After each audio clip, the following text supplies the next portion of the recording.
Vamos falar agora do princípio da moralidade eleitoral. Sobre o tema, é muito importante a leitura do verbete número 13 do Tribunal Superior Eleitoral. Lembrando que o Tribunal Superior Eleitoral tem uma súmula. E agora nós vamos destacar o enunciado 13, que diz o seguinte: não é auto-aplicável o parágrafo 9º do artigo 14 da Constituição com a redação da Emenda Constitucional de Revisão número 4 de 94. Ou seja, o parágrafo 9º do artigo 14 da Constituição do Brasil, ele diz o seguinte, que lei complementar vai tratar da moralidade para o exercício do mandato eletivo, considerada a vida pregressa do candidato. Ou seja, essa Emenda Constitucional de Revisão número 4 de 1994 alterou a redação original da Constituição de 1988 para incluir no parágrafo 9º efetivamente o requisito da moralidade eleitoral.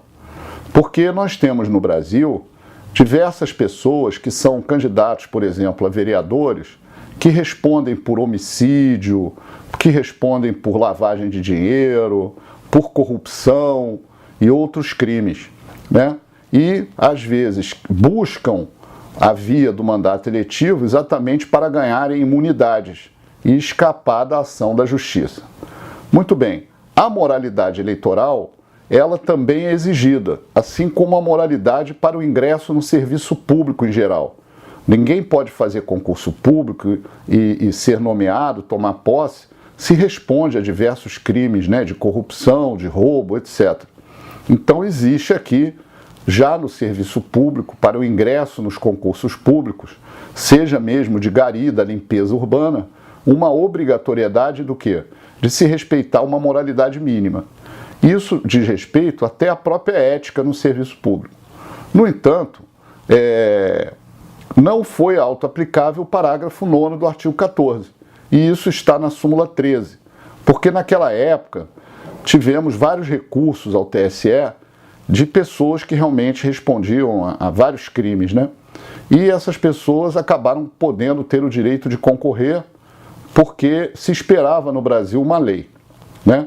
O Tribunal Superior Eleitoral entendeu que se fazia necessária a produção de uma norma legal, uma lei de natureza complementar, para fins de explicitar, né, quais os casos que ensejariam efetivamente uma imoralidade eleitoral. Não se poderia isso ficar a critério ao sabor de qualquer magistrado. Ah, isso é moral, é imoral, não é, etc.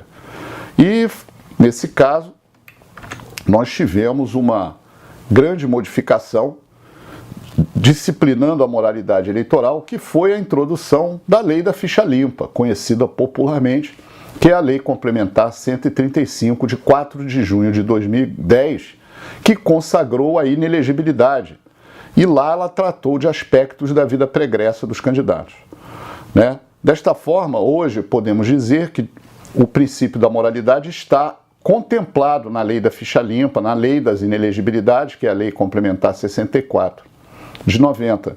E a lei foi declarada constitucional, né? A Lei Complementar 135 foi declarada constitucional, foi uma lei alteradora, né?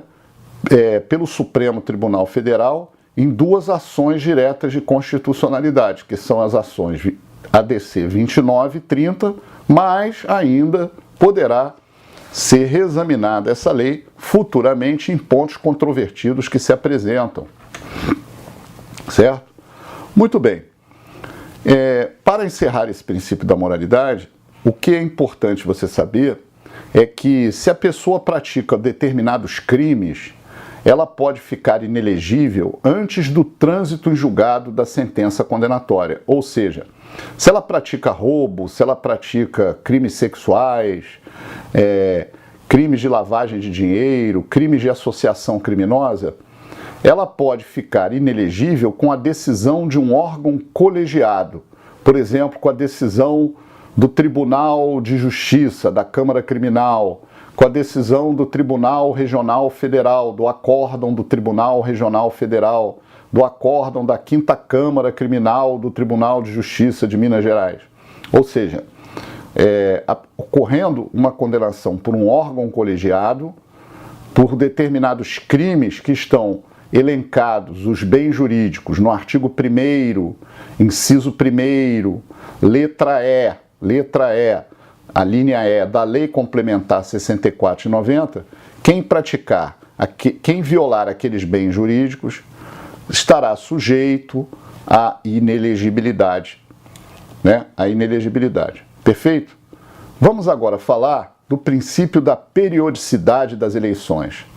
O princípio da periodicidade das eleições, na verdade, é um princípio republicano, né? É o princípio da própria república. É um princípio que importa na alternância do poder do mandatário político, né? Trata-se da temporariedade também no exercício do mandato e contrapõe-se à monarquia absolutista, né?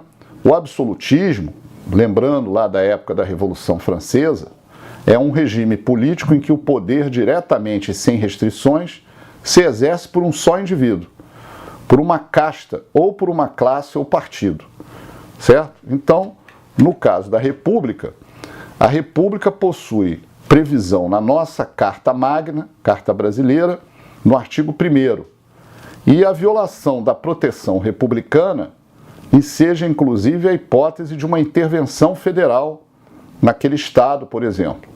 É o artigo 34, inciso 7º-A da Constituição Federal. Trata-se aqui de uma limitação material de natureza implícita ao poder reformador. Ou seja, não se pode abolir a República.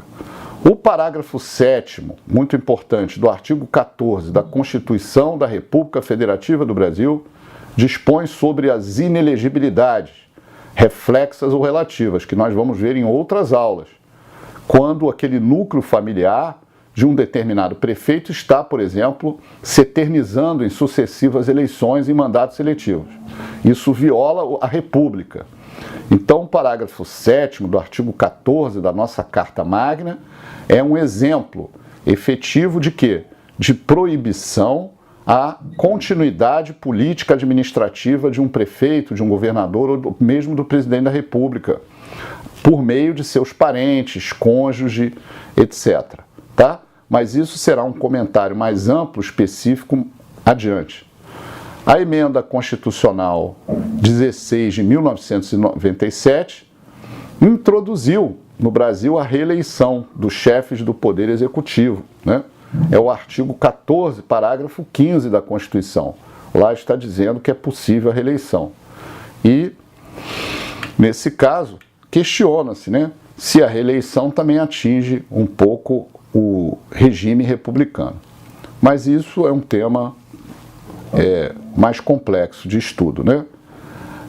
Por outra, o parágrafo 4º, inciso 2, do artigo 60 da Constituição do Brasil, trata como cláusula pétrea a periodicidade dos mandatos eletivos. Ou seja, não pode ter uma emenda constitucional alterando a Constituição para impedir a periodicidade e a temporariedade nos mandatos eletivos. O TSE adota em suas decisões e em duas súmulas, 2 verbetes sumulares, o princípio republicano. O verbete sumular número 6 do TSE, que eu vou pedir para vocês lerem comigo, que diz: são inelegíveis para o cargo de chefe do Executivo o cônjuge e os parentes indicados no parágrafo 7º do artigo 14 da Constituição Federal, do titular do mandato, salvo se este, reelegível, tenha falecido, renunciado ou se afastado definitivamente do cargo até 6 meses antes do pleito. Ora, a próprio enunciado número 6 interpreta o parágrafo 7º da Constituição. E o verbete sumular número 12, que diz que são inelegíveis no município desmembrado e ainda não instalado o cônjuge e os parentes consanguíneos ou afins até o 2º grau ou por adoção do prefeito do município mãe ou de quem o tenha substituído dentro de 6 meses antes do pleito. Isso é mais ou menos o seguinte: Cabo Frio e Búzios. Búzios pertencia a Cabo Frio. Hoje Búzios já há muito tempo é um município. mas ele era Cabo Frio era o município mãe e Búzios é o município filho, certo? Então são inelegíveis também os parentes do prefeito de Cabo Frio em Búzios. É isso que quer dizer o verbete número 12. Muito bem. Então, por hora, vamos para outras aulas sucessivamente nesses nossos encontros com o professor.